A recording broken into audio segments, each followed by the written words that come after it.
Alrighty, okay, welcome. I'm Brenton Douglas and we're here at the SEAM Symposium, a coming together of artists and audience to discuss methods of authorship, curation and exhibition. In particular, its direct relationship with an audience.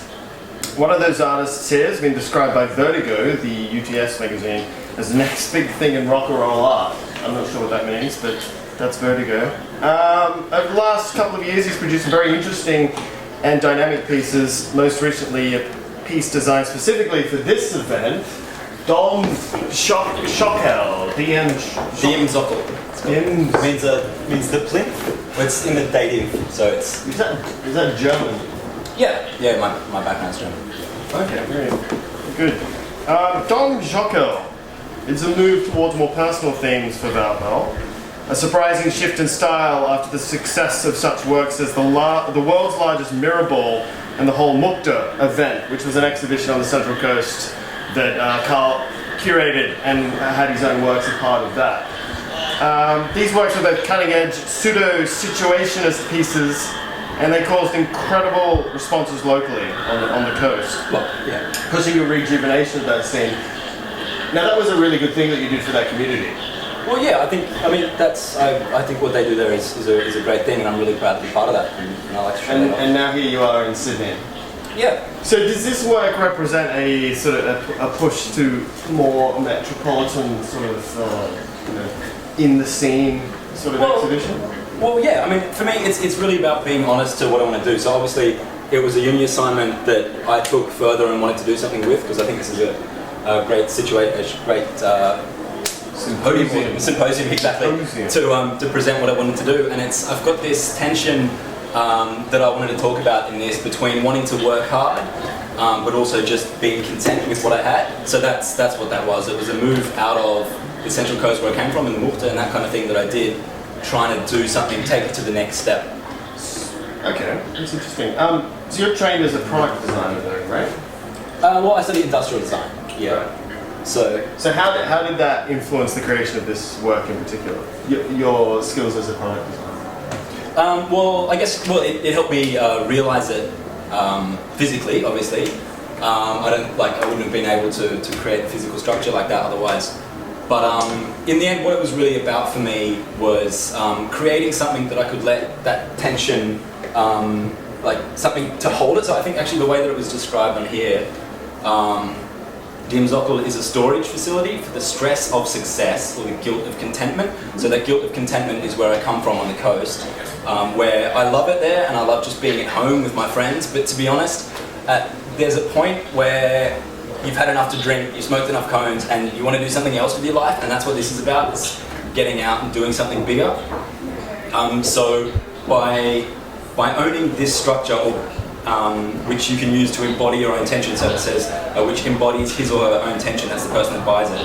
The user transfers their restricted emotions. No, I mean that's not what it's about. It's not about the exhibition or who made what. It's about the honesty of using this structure to be able to move on from that kind of thing. It's just from my point of view, it seems, I don't know if this is a bit controversial, but as someone who didn't really study fine art, you've designed a product that has a target audience, which is this. No.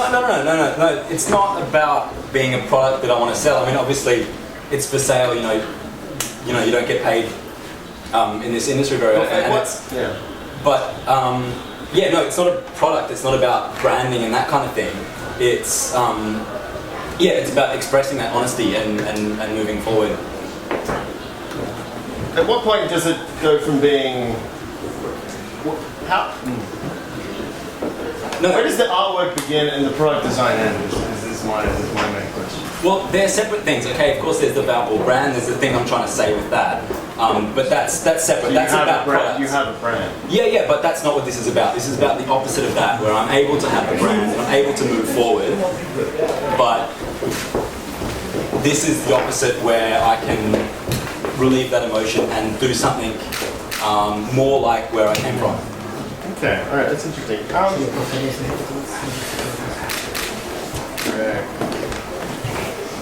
Yeah, it's just, so the fact that you're an industrial designer and not an actually trained artist, doesn't come into it at all? Even a bit? Well, no. I think art is about expressing your emotions, and I think the more you study it, of course some people learn from it and experience from other things can help that. But yeah, studying product design, industrial design isn't about creating something to sell. It's not about, I mean, some people are about creating a big image, some people want to be famous industrial designers, some people want to be famous artists. That's really not what this is about. There are people that... It could be read, it just could be read that you're using this platform to forward your brand. No, I really don't think that's fair, actually. There's people that, yeah, look for fame and obviously going into media and that kind of thing, trying to have your blog and being a critic, you know, that's a valid choice, but that's not what this is about. I'm not trying to get famous with it. It's just it's a uni project and something that actually personally I'm trying to, you know, have a contentment. But it's not real, is it? No, it is actually completely real. It's cold cast aluminium, which fades into a polyester resin. Glue though. Yeah, but it's got nothing. It's not like if you know anything about clay with those strings. Not that you would, because it would break then. So that's the whole point. That the thing that we've got inside is that tension between it being about us trying to deal with where we're going. No, it's absolutely not fake. That weighs about, I think it's about 70, 80 kilos of... No, it does. No, and the tension on those strings... There is no tension. Hey, come on, don't touch it. It will actually fall down. No, look, I'm just trying to prove your knowledge. You can see it's actually bolted No. here. And there is actually no tension on No, I don't know if you were there when I was installing. Hey, come on, it's actually... Hey, put it back up. Just... No. Put it back on, Oh, hey, careful.